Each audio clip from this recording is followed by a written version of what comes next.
Good afternoon. As I begin today, I want each of you to imagine for a moment that you've arrived in a foreign country, somewhere you've never been to before. You don't understand a thing that anybody is saying, because they're all speaking Spanish, foreign language to most of us. At the same time, leaving the airport, you get onto what's known as a público, or a guagua, a bus that they ride in the Dominican Republic, this foreign country that you just arrived at. While you're riding down this windy road full of bumps, and getting crammed into a 15-passenger van with about 25 people, you come to understand what the Dominican Republic is all about. You begin to see the people interact, and while you're sharing this bus with about 20, 25 other different people, you're also sharing with chickens, old men with machetes, babies crying, and a lot of interesting smells that you've never smelled before. At that time, you're also hearing music like such blasting into your ears, while people are yelling phrases like, "Oye, pero diache, te pasaste, y llévatelo cundo," and other phrases like, "Es pa'lante que vamos," phrases that just don't even make sense. At this moment, you are experiencing what it's like to be in the Dominican Republic. And at that time, you are also experiencing what it's all about, what makes this country such a wonderful country.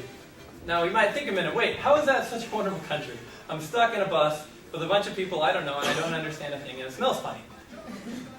For 2 years, I had the privilege of living amongst these people and experiencing life in the Dominican Republic. And I have come to know what really makes this country such a wonderful place. Today, I would like to inform you of the 3 things that make the Dominican Republic such a wonderful country in the Caribbean. The people, their culture, and the natural beauty of this country defines it as a wonderful place to be. According to the EIU Viewswire, a scholarly journal, they took a 2007 Dominican Central Bank estimate that about 9.3 million people live on that little country, which is on the island of Hispaniola. The island is shared with another country known as Haiti. Now, if you can imagine, this little country is approximately 1/4 to 1/5 the size of Idaho, which means you got about 7 times the population of what we have here on a tiny little island in the Caribbean Sea. And as you arrive there, you begin to experience what it's like to be Dominican. The best way to get to know those 9.3 million Dominicans is walk amongst the street. Normally the streets aren't paved. They're beaten up, they're old. Those that are paved, you can't hardly drive on because there's so many potholes. But you begin to understand the people and what they're all about. As you walk through the streets, you see children anywhere from 3 years old to 17 years old playing in the streets, playing baseball, not caring about the cars trying to get by them or the motorcycles revving their engines around them. Chances are half those children are naked and not wearing any clothes at all, but are having a blast playing baseball.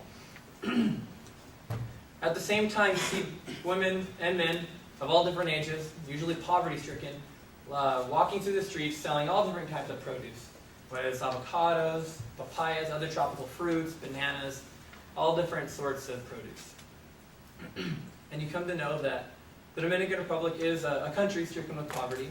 Approximately 3/5 of the population, according to Encyclopedia Britannica, they're living in poverty. And the rest of those, chances are, just barely making it, just getting by.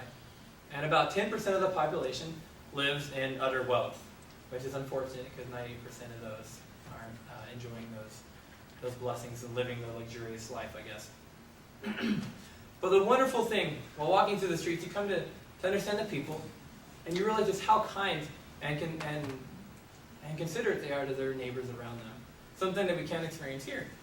One time while I was walking through the streets, I got to know a family really well, and one thing that they told me, and one thing that I saw, is that when one family in their little neighborhood goes without food and thinks that they aren't going to be able to survive, one of their neighbors comes along and says, "Here's some food. Join us for dinner. Here's some food that'll last you for a week." The Dominican people rely heavily on their agriculture and how it gets them by in life. And as you come to know the people, you begin to understand their culture. As I mentioned, agriculture is a big part of their culture, which means the Dominicans love to eat. It's amazing that they're not obese. they're very well in shape. But they love to eat, just as anybody does. But the interesting thing, as I personally began to learn a little bit more about the Dominican people, most people assume that all Latin countries love spicy food. And the thing is that Dominicans do not like spicy food. They love sweet, oily, salty foods. Alongside that, another major part of their culture is baseball. Latin cultures play soccer, supposedly, but the Dominicans do not. They love baseball. According to a USA Today article in March 27th of this year, 10% of all Major League Baseball players are Dominican. With that fact, you can realize, wow, these people love baseball, and it is so integral in their culture. One of the most important things as well in their culture is music. As we just listened to earlier, Dominicans love music, and as you walk through the streets, you will constantly hear it. You can't escape it, whether it's 6 in the morning or 1 in the morning. The 4 major types of music that you hear while walking through the streets are salsa, my personal favorite, merengue, reggaeton, and the national type of music, a symbol of Dominican culture, bachata. One of the main people that the Dominicans, in a sense, idolize is Juan Luis Guerra. The music we heard today was from Juan Luis Guerra, and it was a type of merengue music. Aside from that culture, one wonderful thing about it is their culture reflects their natural beauty of the country. The country relies heavily on the tourism, which in part they enjoy many different beautiful beaches. And according to the Encyclopedia Britannica, there's a moderate, relatively mild tropical climate there.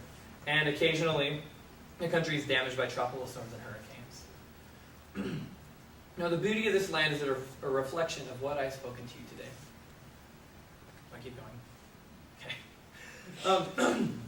The 3 things, like I mentioned, the people, the culture, and the natural beauty of the country is what defines it as such a wonderful place to be. The kindness of the people is such a reflection of such a wonderful place. And I hope that you have all come to know, as I personally felt, as I've explained to you today, the wonderful country that's Dominican.